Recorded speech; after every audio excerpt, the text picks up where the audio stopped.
loss as to where they could have possibly got the idea for that unicorn from. I mean, just because she has Celeste in her name and she's a white unicorn and she has a rainbow mane, and it actually looked at the end like she might have actually been trolling Mabel.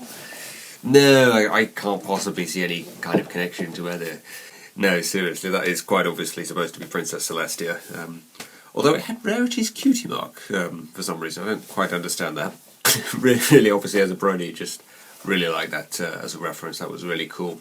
I don't know, maybe Hasbro are going to file a cease and desist now to Gravity Falls. Oh god, I hope not.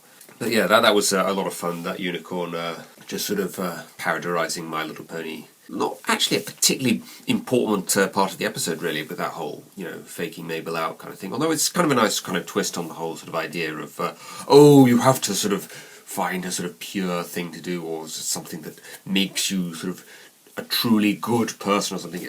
I think Hercules, the Disney film, is probably a good example of that. It's like when he has to become a true hero, and doing good deeds doesn't work, so he has to do something sort of truly selfless when he's not even really thinking about proving himself as a true hero. He's just doing it because he wants to do it, sort of thing, going to save. And they're risking his life like that.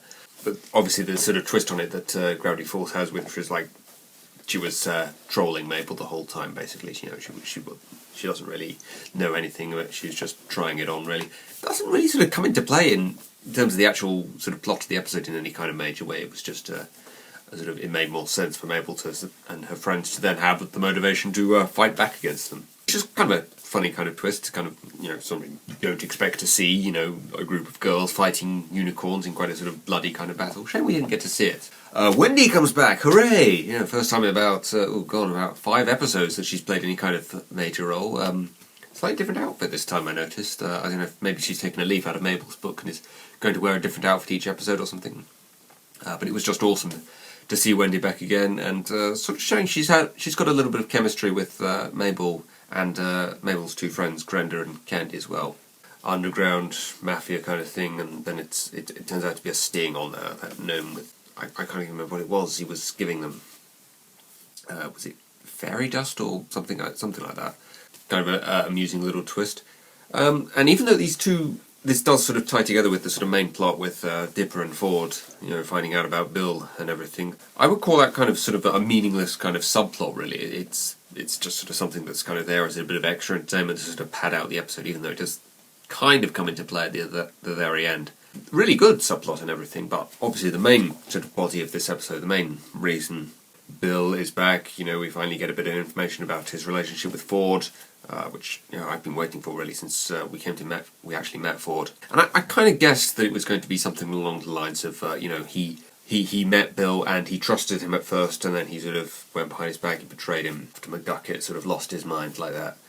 And obviously now he does not trust Bill at all, as he basically wrote in the journal. The one thing actually that annoyed me about that whole thing between Dipper and Ford, sort of that little sort of bonding scene that they do there, the whole sort of bit where his glasses are clouded up like that, just after Dipper sort of kind of finds out that he and Bill were once friends. I don't really understand what's really supposed to be going on there. Why are his glasses clouded up, and why is he sort of acting kind of suspicious and kind of intimidating towards Dipper like that? Nothing's actually happened to him. It was all just a sort of big fake out. I don't really understand what's supposed to be going on there exactly, other than, it's just an attempt to deceive us. Good to see that they are sort of taking precautions now against Bill, that they're not stupid. They anticipate that Bill is going to try and do something to take over, Dipper and Mabel and everything, now that they've defeated him twice. It's kind of sort of weird the way Bill is sort of just shows up as this big, intimidating kind of threat for like these 1 or 2 episodes, and then he disappears for quite a while. But yeah, it's good to see that he's back now as kind of a possible threat that may come back in a couple of episodes' time or something. I was kind of puzzled actually by Stan's role in this episode. He just sort of shows up twice in the episode, just sort of doing Stan-like things of doing anything for money kind of things, and he isn't seen the whole of the rest of the episode. And Zeus isn't in the episode at all, actually. I don't quite know what's going on there. Is that going to come into play later on? It's unlikely, actually. He didn't really appear to be doing anything particularly important. But what was that picture, actually, that Dipper was going to look at there when Ford took him down into the sort of cellar area, and then Ford just says, "Oh, no, leave that alone, Dipper, come on." So I think that's probably going to be important in some way, because they wouldn't have had Dipper sort of trying to look at it, and then not being able to unless that was going to be important at some point. So I'm excited to see what that's going to be about. Yeah, just a few sort of things here that kind of bug me about the plot, but obviously it's more kind of a just sort of moving things along in this sort of overarching plot kind of things, with a few sort of laughs here and there. The main thing about this that actually kind of makes it memorable, really, is the whole sort of subplot with Mabel and the unicorn and everything. Just a lot of really sort of amusing kind of visuals of the unicorn and the kind of over-the-top sort of whimsical fantasy idea to this. And this is something that is in Journal Number 1. I think this is... I may be misremembering the last few episodes, but I think this is the first time that they have consulted something in Journal Number 1 and actually sort of looked into what they can do with this information about stuff. And perhaps this is sort of a sign of things to come. Mabel maybe is going to start looking through Journal Number 1 for stuff with Grenda and Candy and possibly Wendy as well. And she's going to go off in Adventures in the Woods. Dipper was Journal Number 3, Mabel was Journal Number 1. Maybe somebody else is going to look through Journal Number 2 for stuff later on.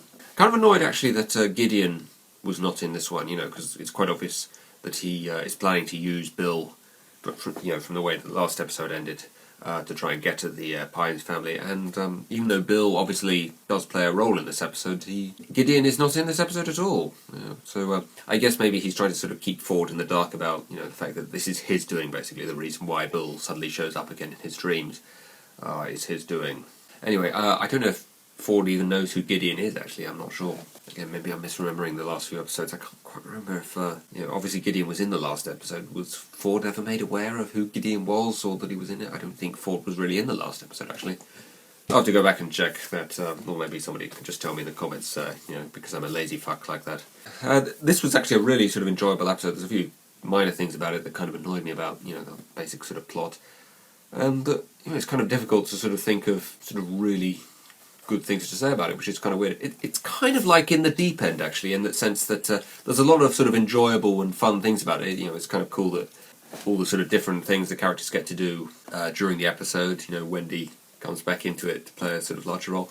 But in terms of the overarching storylines of the show, and in terms of even a sort of overarching story in this episode, it doesn't actually do very much. It's just kind of, moving things along and a little bit of sort of character development kind of thing, showing a bit more of a bond between Dipper and Ford and a bit more of a bond between Wendy and Mabel. Perhaps a little bit more development of Mabel, that maybe, even though she's a very sort of good, sweet-natured girl, she isn't perfect by any means, because nobody is. So yeah, just kind of a sort of moving things along kind of episode. Definitely enjoyed it a lot, and I'm excited to see Bill. Perhaps he's going to become like, a regular character now, from now on, at least for the next few episodes. I'm excited to see what that pitch is going to be. I'm interested to see if Bill is maybe going to target someone around Gravity Falls, maybe Old Man McGucket. Who else he might target, actually? I can't really think of anyone. Possibly Pacifica, maybe. Maybe that whole Dipper Pacifica thing is going to come back into play. Maybe he's going to target her. Or maybe it'll be someone totally unexpected. Maybe it'll be the get him guy, or maybe it'll be Toby, or someone like that, someone totally unexpected. Could be interesting to see that. Just another kind of intriguing kind of episode that just sort of moves things along. I like that. It just makes you want to see more. And again, I think the next episode isn't, again, for another 3 weeks. God, why must you torment us, Disney? But anyway, that's that, and I will see you again for the next episode in about 3 weeks. See ya!